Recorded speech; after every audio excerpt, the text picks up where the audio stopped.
20장 7절의 말씀을 가지고 십계명 세 번째 말씀을 함께 여러분들과 나누고자 합니다.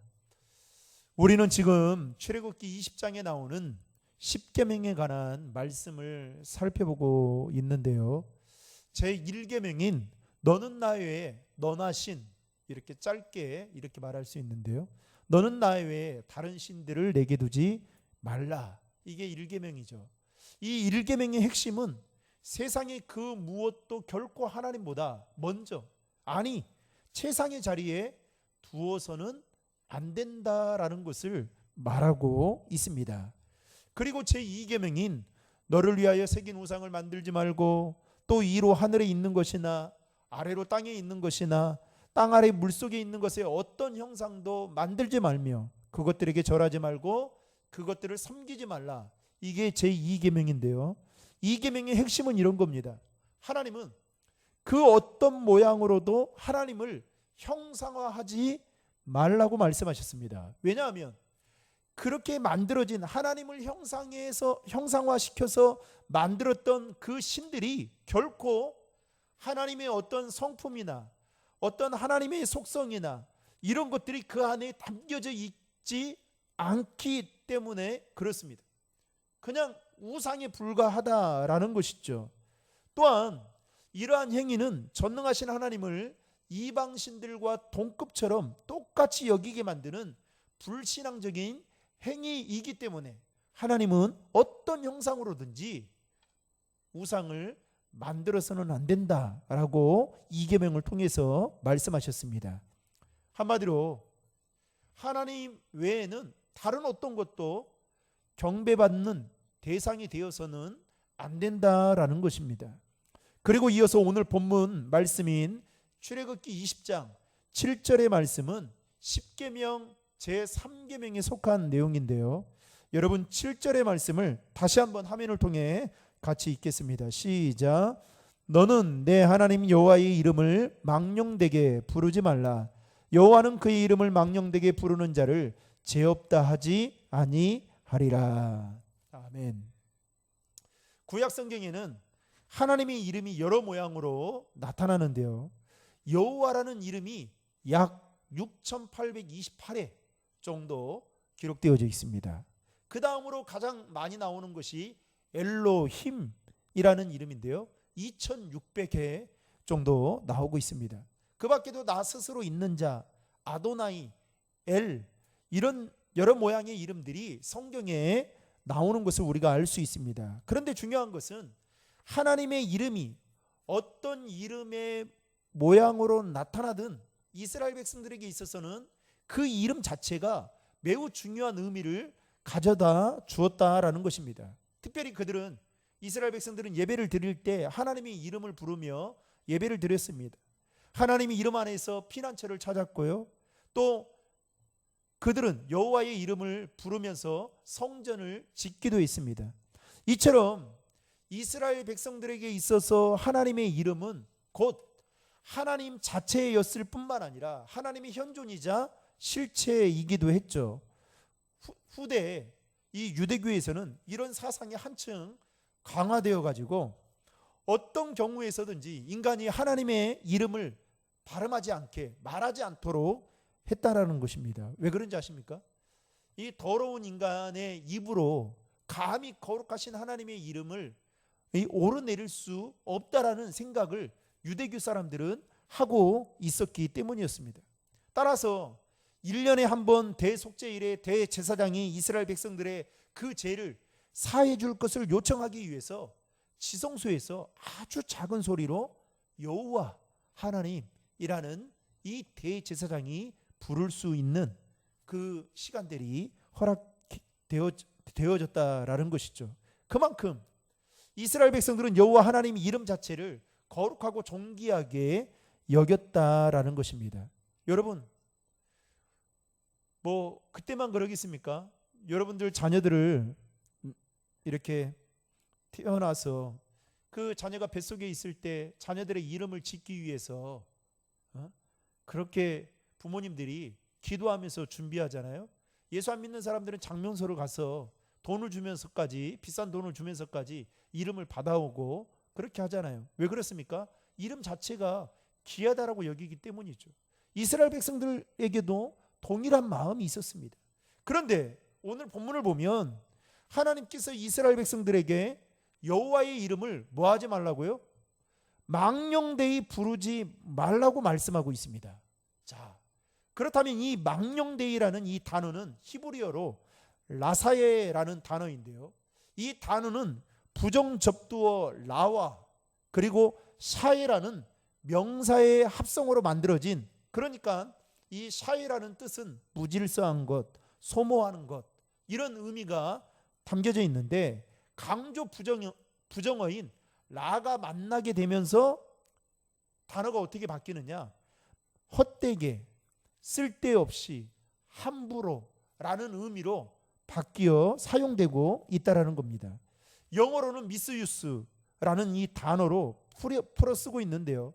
이 말의 뜻은 오용하다, 악용하다 이렇게 뜻으로 번역되고 있기도 하죠.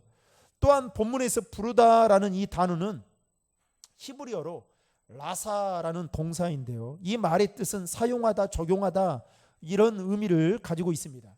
그러니까 종합해 보면 망령되이 부르다라는 이 말의 뜻을 정리해 보면 이렇게 정리할 수 있는 거죠. 너는 내 하나님 여호와의 이름을 헛되게 사용하지 말라. 너는 내 하나님 여호와의 이름을 함부로 사용하지 말라. 또는 너는 내 하나님 여호와의 이름을 악용하지 말라. 이렇게 쉽게 풀어서 부를 수 있다라는 것입니다. 사랑하는 성도 여러분, 이 세상에서 가장 존귀한 이름이 바로 하나님 예수 그리스도라는 이름이심을 믿으시길 바랍니다. 성경 곳곳에 보면 하나님의 이름을 헛되게 사용하고 또 하나님의 이름을 악용하는 사람들을 자주 보게 되는데요. 사무엘하 15장에 보면 암논이 이 다말을 범하게 됩니다. 간음을 하게 돼요. 그래서 이 압살롬이 그의 형 암논을 죽이기로 마음을 먹고 2년의 시간 동안 복수의 칼날을 갈게 되죠. 그리고 나서 결국 그 마음 먹은 대로 암논을 살해하게 됩니다. 그리고 도망을 가게 돼요. 그런데 다시 돌아와서 아버지에게 용서를 받는 데까지는 무려 4년의 시간이 걸렸습니다. 그런데 이 압살롬 마음속에 이 아버지가 나를 용서해 주는 거에 대한 이게 달갑지 않은 마음이 있었던 것 같아요. 그래서 이 압살롬 마음속에 어떤 마음을 품게 되느냐? 아버지의 왕자의 그 권위를 내가 빼앗아야겠다. 그래서 내가 왕이 되어야 되겠다라는 이 마음을 품고 이제 계략을 세우게 됩니다. 그리고 그 계략을 위해서 압살롬은 여호와 하나님의 이름을 사용하게 됩니다. 그러니까 악용하는 것이고 헛되게 사용하는 것이고 함부로 사용하는 것인데, 여러분 사무엘하 15장 7절로 10절의 말씀을 화면을 통해 우리가 천천히 읽겠습니다. 시작. 4년 만에 압살롬이 왕께 아뢰되 내가 여호와께 서원한 것이 있사오니 청하건대 내가 헤브론에 가서 그 서원을 이루게 하소서. 당신의 종이 아람 구술에 있을 때에 서원하기를 만일 여호와께서 반드시 나를 예루살렘으로 돌아가게 하시면 내가 여호와를 섬기리이다 하였나이다. 왕이 그에게 이르되 평안히 가라 하니 그가 일어나 헤브론으로 가니라. 이에 압살롬이 정탐을 이스라엘 모든 집합 가운데 두루 보내 이르기를 너희는 나팔 소리를 듣거든 곧 말하기를 압살롬이 헤브론에서 왕이 되었다 하라 하니라. 이 말은 곧 압살롬이 자신이 지금 하나님께 서원한 것이 있으니까 여호와를 섬길 수 있도록 예루살렘으로 들어가게 해달라고 누구에게요? 다윗에게 지금 간청을 하고 있는 것을 보게 됩니다. 이 말을 들은 다윗이 압살롬에게 여호와를 섬기겠다고 하는데 안 보내줄 이유가 없겠죠. 그러나 그 속은 몰랐던 거죠. 그래서 보내줍니다. 그런데 이 압살롬이 헤브론에 도착하자마자 여러분 무엇을 했습니까? 반란을 일으켰습니다. 하나님의 이름을 악용해서 다윗의 아버지 다윗의 왕권을 찬탈하기 위해서 지금 그러한 행동을 했다라는 것입니다. 여러분, 하나님이 압살롬의 이러한 모습을 기쁘게 여길 리가 없겠죠. 자신의 야망을 위해서, 자신의 욕심을, 자신의 욕구 충족을 채우기 위해서 하나님의 이름을 악용해서 함부로 지금 사용하면서 마치 기도하는 것처럼 지금 아버지 다윗에게 간청하는 것을 우리는 보게 됩니다. 결국요, 압살롬의 최후는 여러분 아름답지 못하게 그 최후를 맞이하게 되는 것을 볼 수 있죠.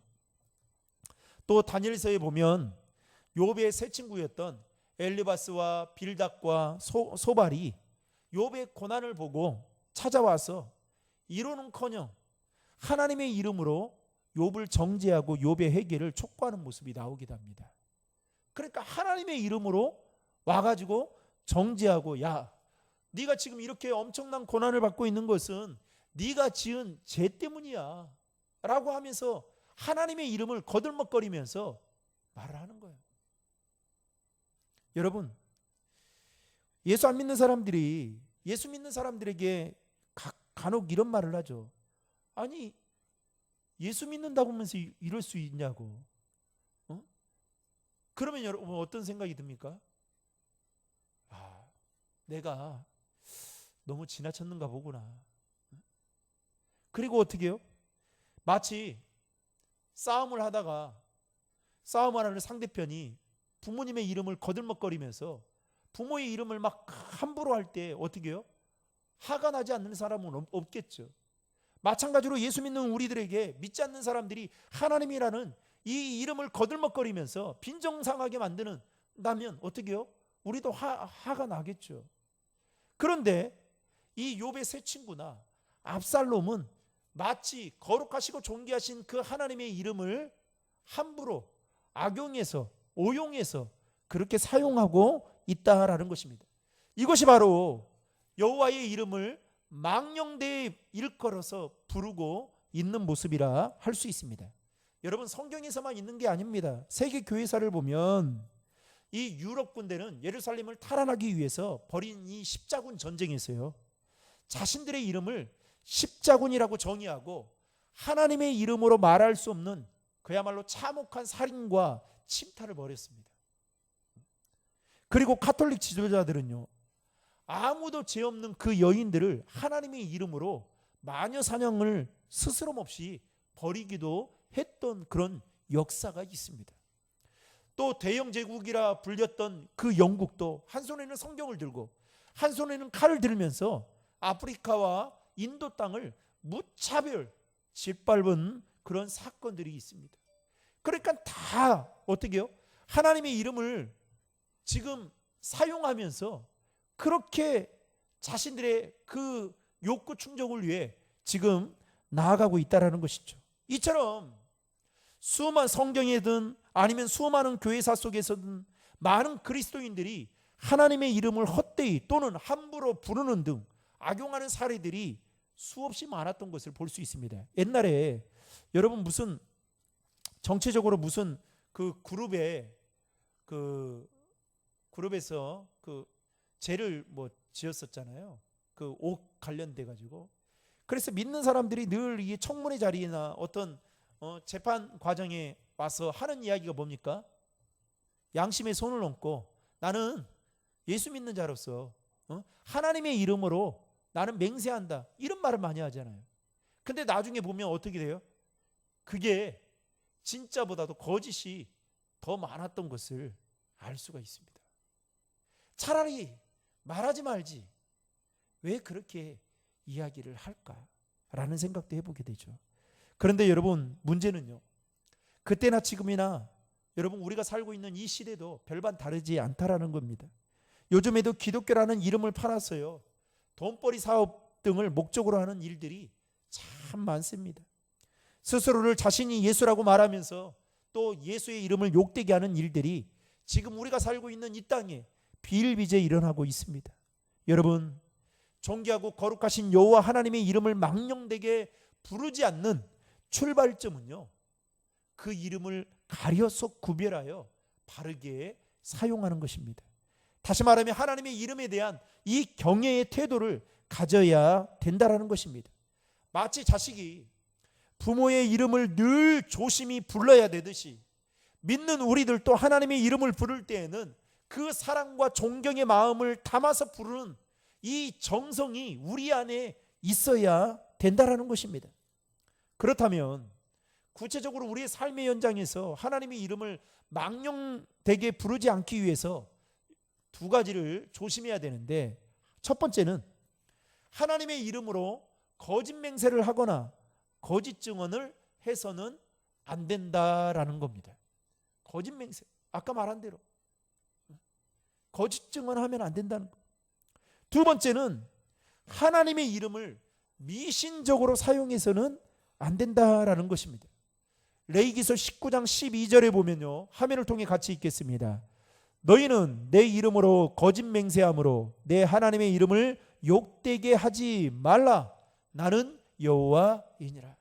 그러니까 그 당시에도 거짓 맹세를 했던 사람들이 얼마나 많았으면 여러분 이 말씀이 이 성경 안에 있었겠습니까? 오늘날에도 마찬가지죠. 거짓 맹세하면 안 된다는 거. 이처럼 우리는 법정에서나 일상생활 속에서 자신의 뜻과 결백을 강조하기 위해 혹은 의도적으로 상대방을 속이기 위해 하나님의 이름을 걸고 맹세하는 경우들을 금해야 될 뿐만 아니라 하나님의 이름을 어떠한 나의 주장이나 결백의 수단으로 또는 내가 원하는 바를 얻고자 하는 수단으로 사용해서는 절대로 안 된다는 것을 이야기하고 있는 것이죠. 말씀을 맺고자 합니다. 사랑하는 성도 여러분, 하나님의 영광스럽고 거룩한 이름을 나의 목적을 이루기 위한 수단으로 삼기보다는 그 이름에 합당한 영광과 찬양을 올려드리고 그 이름을 세상에 널리 알리는, 그래서 하나님의 이름을 부르는 저와 여러분이 될 수 있기를 주님의 이름으로 축원합니다.